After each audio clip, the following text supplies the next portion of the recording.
എല്ലാവർക്കും ഇന്നത്തെ ക്ലാസ്സിലേക്ക് സ്വാഗതം. നമ്മൾ ഇന്ന് നോക്കാൻ പോകുന്നതെന്ന് പറഞ്ഞു കഴിഞ്ഞാൽ ലോ ഓഫ് കെമിക്കൽ കോമ്പിനേഷൻ എന്ന് പറയുന്ന ഏരിയയാണ്. Law of chemical combination. ഈ ലോ ഓഫ് കെമിക്കൽ കോമ്പിനേഷൻ എന്ന് പറയുന്നതിനകത്ത് കുറച്ച് ടൈപ്സ് ഓഫ് കെമിക്കൽ കോമ്പിനേഷൻ നമുക്ക് പഠിക്കാനുണ്ട്. ഏതൊക്കെയാണ് ആ റിയാക്ഷൻസ് അല്ലെങ്കിൽ ഏതൊക്കെയാണ് ആ ലോസ് എന്ന് നമുക്ക് ചെക്ക് ചെയ്യാവുന്നത്. ഒന്നാമത്തെ എന്ന് പറഞ്ഞു കഴിഞ്ഞാൽ ലോ ഓഫ് കൺസർവേഷൻ. ഇവിടെ നമ്മൾ പഠിക്കുന്ന law of conservation of mass ആണ് പഠിക്കുന്നത്. Okay, law of conservation of mass. രണ്ടാമത് പറഞ്ഞു കഴിഞ്ഞാൽ law of definite proportion.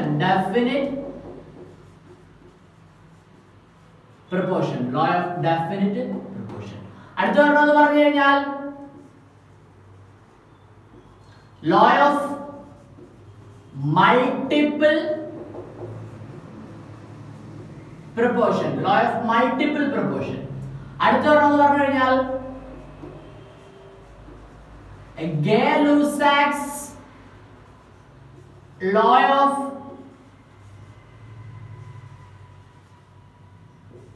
constant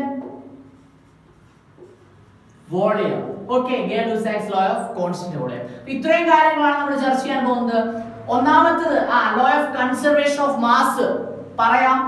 Law of definite proportion, law of multiple proportion, Gay-Lussac's law of constant volume. ഓരോന്നും എന്താണെന്ന് നമുക്ക് നോക്കാം.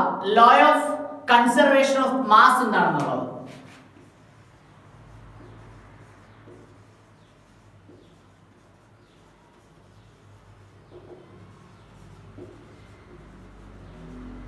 Okay, law of conservation of mass 1774 Lavoisier ആണ് introduce ചെയ്തത്. 1774 Lavoisier ആണ് എന്ന് പറയുന്ന law of conservation of mass എന്ന് പറയുന്ന ഒരു തിയറി കൊണ്ടുവന്നത്. നമുക്ക് ഒരു എക്സാമ്പിൾ നോക്കാം. നിങ്ങൾ ശ്രദ്ധിച്ചോ. മെർക്കുറിക് ഓക്സൈഡ് ഹീറ്റ് ചെയ്യുന്നു. ഓക്കെ, ഹീറ്റ് ചെയ്യുന്നു. മെർക്കുറിക് ഓക്സൈഡ് ഹീറ്റ് ചെയ്ത് കഴിഞ്ഞാൽ മെർക്കുറി ആൻഡ് ഓക്സിജൻ ആണ് പ്രൊഡ്യൂസ് ചെയ്യുന്നത്. മെർക്കുറി ഓക്സൈഡ് ഹീറ്റ് ചെയ്ത് കഴിഞ്ഞാൽ മെർക്കുറി ആൻഡ് ഓക്സിജൻ. ഓക്കെ, ഇവിടെ ഹീറ്റ് കൊടുത്ത് ഡീകമ്പോസിഷൻ റിയാക്ഷൻ ആണ്. ഇവിടെ നമ്മൾ 10 gram ഓഫ് മെർക്കുറി എടുത്തു കഴിഞ്ഞാൽ മെർക്കുറി ഓക്സൈഡ് എടുത്തു കഴിഞ്ഞാൽ ഫോം ചെയ്യുന്നത് 9.26 gram മെർക്കുറി ഫോം ചെയ്യും. 0.74 gram ഓക്സിജൻ ഫോം ചെയ്യും.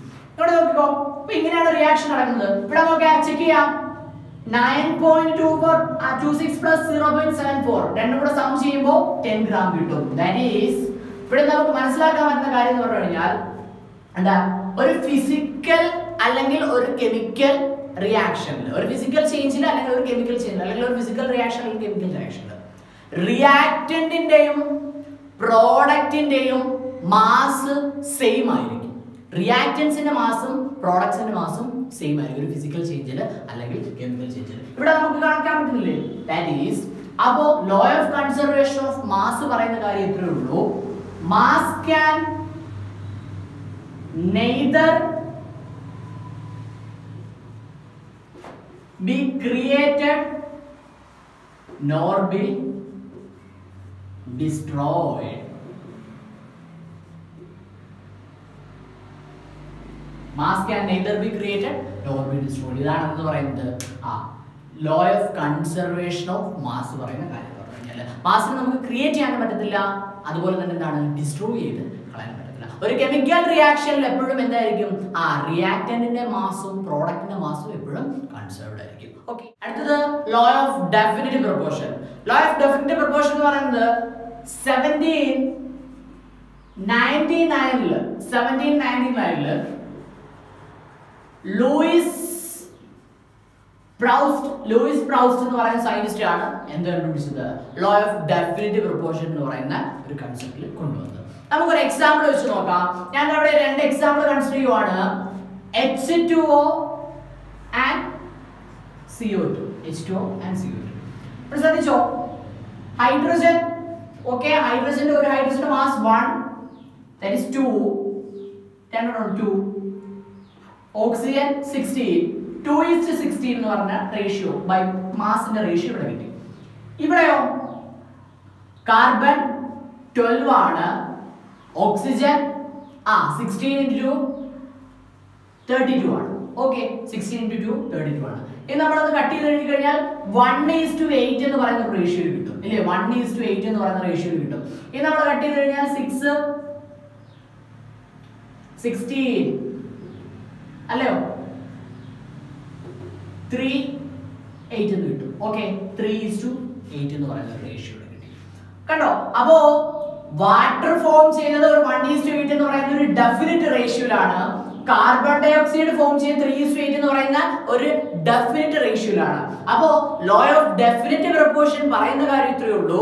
എന്താന്ന് പറഞ്ഞു കഴിഞ്ഞാൽ വൺ എലമെന്റ്സ് combined with അല്ലെങ്കിൽ another element in a definite proportion by mass, അല്ലെങ്കിൽ one element combined with another element to form a compound in a definite proportion by mass. അല്ലെങ്കിൽ നോക്കിക്കോ, same elements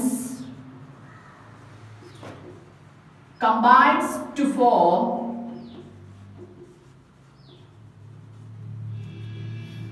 a compound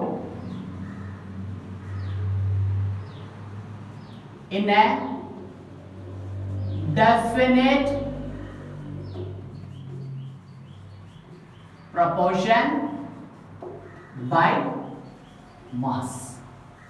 അതാണെന്ന് പറയുന്നത് law of definite proportion അല്ലെങ്കിൽ law of constant proportion എന്നും പറയും. നമുക്ക് വേറെ എന്ത് എക്സാമ്പിൾ വേണമെങ്കിലും എടുക്കാം. ഹൈഡ്രജൻ അല്ലെങ്കിൽ വാട്ടർ എടുത്തു, കാർബൺ ഡൈ ഓക്സൈഡ് എടുത്തു, വേണമെങ്കിൽ അമോണിയ എടുക്കാം, അല്ലെങ്കിൽ വേറെ എന്ത് വേണമെങ്കിലും എടുക്കാം.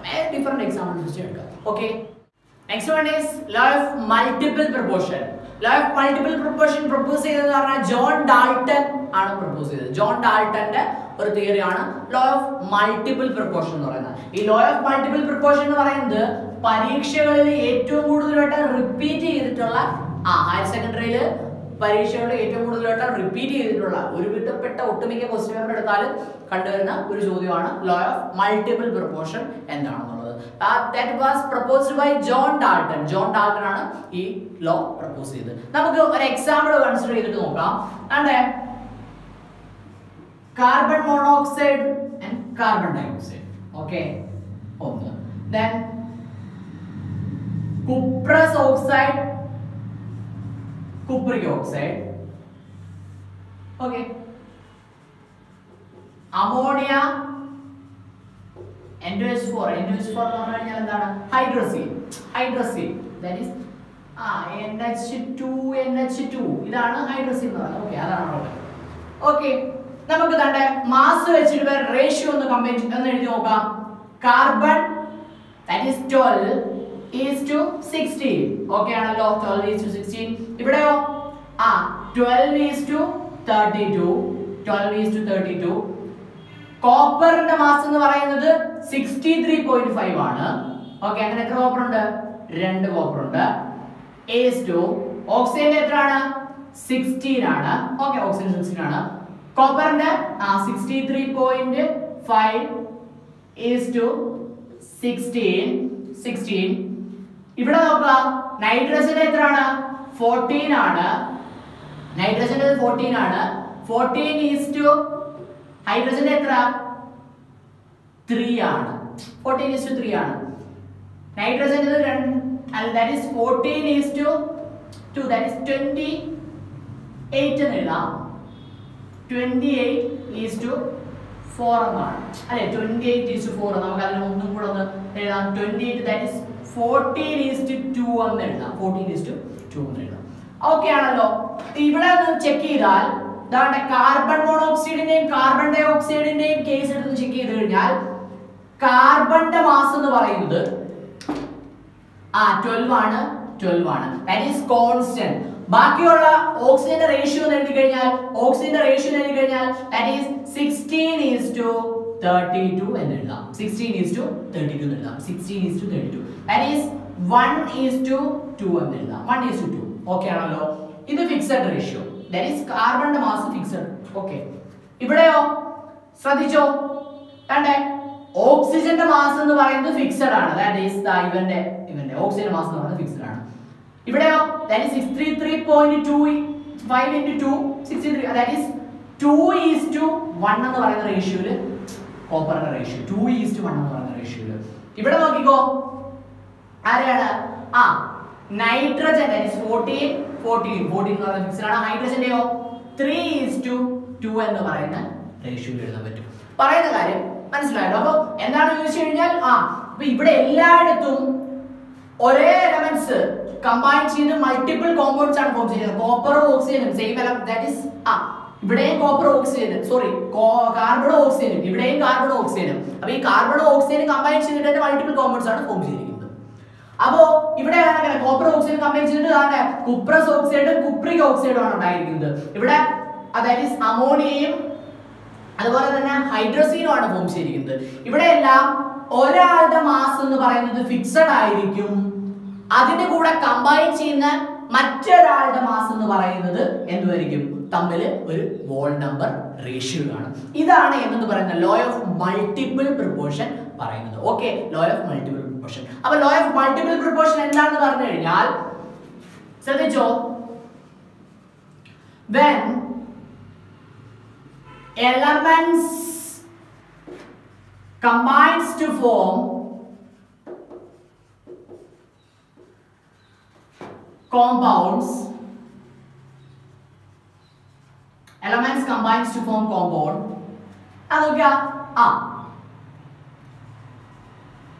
one of the element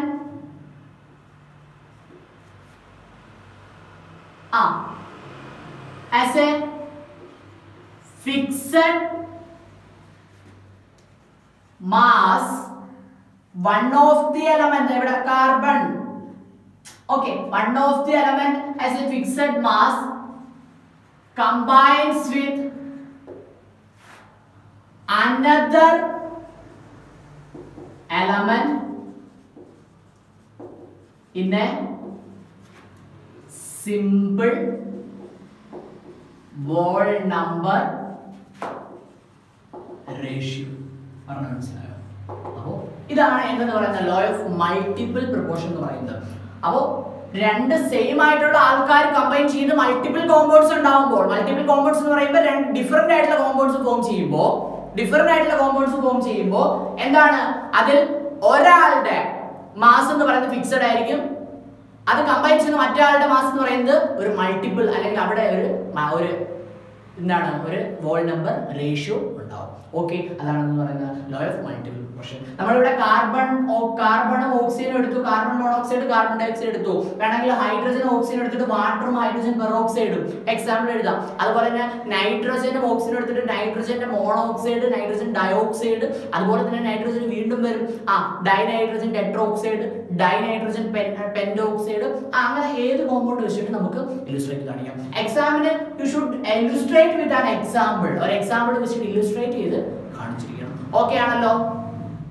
next one is Gay-Lussac's law of combining volume. Gay-Lussac's law of combining volume. അപ്പോൾ ഈ ഒരു ലോയുടെ ഒരു കൺസെപ്റ്റിൽ വരുമ്പോൾ റിയാക്റ്റൻസും പ്രോഡക്ട്സും ഗേഷ്യസ് സ്റ്റേറ്റിലാണ് എങ്കിൽ മാത്രമാണ്, ദാറ്റ് ഈസ് ഗ്യാസസിനാണ് ഈ ലോ നമ്മൾ പറയാൻ പറ്റുന്നത്, അല്ലെങ്കിൽ ഈ ലോ പറയുന്നത് എന്തിലാണ്, ഗ്യാസസിന്റെ കേസിലാണ് പറയുന്നത്. നമുക്ക് നോക്കാം. ആണ്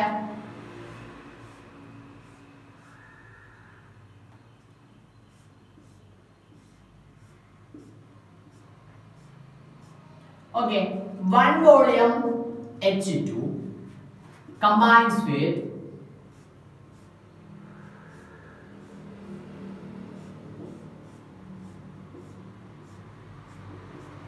one volume Cl2, okay, to form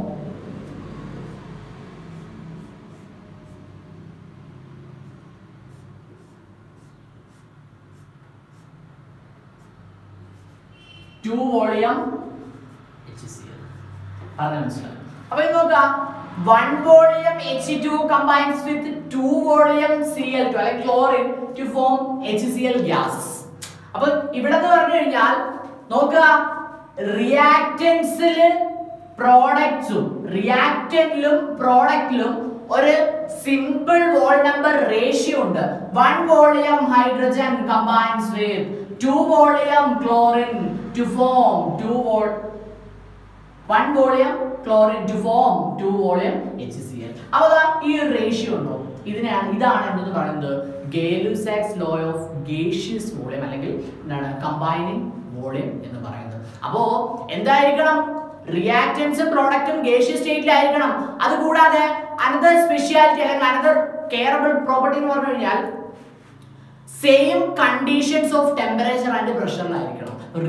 reaction നടത്തുന്നത് അല്ലെങ്കിൽ റിയാക്റ്റൻസും പ്രോഡക്ട്സും സെയിം കണ്ടീഷൻ ഓഫ് ടെമ്പറേച്ചറിലും പ്രഷറിലും ആണെങ്കിൽ മാത്രമേ നമുക്ക് ഇതുപോലെ എന്ത് കിട്ടത്തുള്ളൂ, ഒരു സിമ്പിൾ വോൾ നമ്പർ റേഷ്യോയിൽ നമുക്ക് എക്സിസ്റ്റ് ചെയ്യാൻ പറ്റത്തുള്ളൂ. അപ്പോൾ ലോ പറയുന്ന കാര്യം ഇത്രയേ ഉള്ളൂ. when the reactants combines to form products there exists a simple wall number ratio. ഒരു സിമ്പിൾ വോൾ നമ്പർ റേഷ്യോ ഉണ്ടാവും. കണ്ടീഷൻ ഉണ്ട്, at the same conditions of temperature and pressure. ടെമ്പറേച്ചറും പ്രഷറും സെയിം ആയിരിക്കും. നമുക്ക് മറ്റൊരു എക്സാമ്പിൾ നോക്കാം. N2 plus 3H2 gives 2NH3. ഇത് ഒരു എക്സാമ്പിൾ. ഇതെല്ലാം ഗേഷ്യസ് സ്റ്റേറ്റിലാണ്. ഇവിടെയോ 1:3:2 എന്ന് പറയുന്ന ഒരു സിമ്പിൾ വോൾ നമ്പർ റേഷ്യോയിലായിരിക്കും എക്സിസ്റ്റ് ചെയ്യുന്നത്. പറഞ്ഞ മനസ്സിലായോ? അപ്പോൾ ഇതാണ് എന്ന് പറയുന്നത് Gay-Lussac's law of gaseous volume എന്ന് പറയുന്നത് അല്ലെങ്കിൽ കമ്പൈനിങ് വോളിയം എന്ന് പറയുന്നത്. ശ്രദ്ധിക്കാനുള്ള ഫാക്ടർ എന്ന് പറഞ്ഞു കഴിഞ്ഞാൽ എന്തായിരിക്കണം, രണ്ടുപേരും എന്തിലായിരിക്കണം, സെയിം കണ്ടീഷൻസ് ഓഫ് ടെമ്പറേച്ചറിലും പ്രഷറിലും ആയിരിക്കണം, അല്ലെങ്കിൽ ഈ ഒരു ലോ എക്സിസ്റ്റ് ചെയ്യത്തില്ല. ഓക്കെ, അപ്പോൾ ലോ ഓഫ് കെമിക്കൽ കോമ്പിനേഷൻ എന്ന് പറയുന്ന ടോപ്പിക് ഇത്രയേ ഉള്ളൂ. എല്ലാവർക്കും മനസ്സിലായി എന്ന് കരുതുന്നു. നിങ്ങൾക്ക് ഈ ക്ലാസ് ഇഷ്ടപ്പെട്ടു എന്നുണ്ട് എങ്കിൽ ഞങ്ങളുടെ ചാനൽ സബ്സ്ക്രൈബ് ചെയ്യുക, കൂട്ടുകാരിലേക്ക് എത്തിക്കാൻ ഷെയർ ചെയ്യുക. Okay, thank you.